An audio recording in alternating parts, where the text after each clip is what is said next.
இன்னைக்கு குழந்தைகளுக்கான குளியல் பொடி எப்படி வீட்டிலேயே தயார் பண்ணலாங்கிறத பார்க்க போகிறோம்.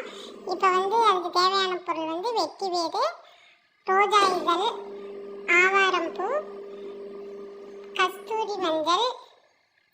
இந்த கஸ்தூரி மஞ்சள் தான் மெயினாகவே நமக்கு தேவை. கஸ்தூரி மஞ்சள் குழந்தைகளோட சருமத்துக்கு ரொம்ப மென்மையாக இருக்கும்.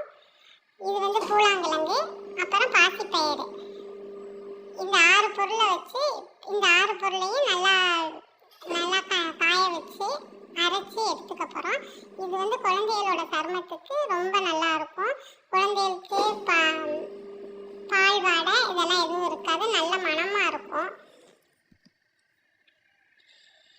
இது குழந்தைகளோட சருமத்துக்கு ரொம்பவும் நல்லா இருக்கும்.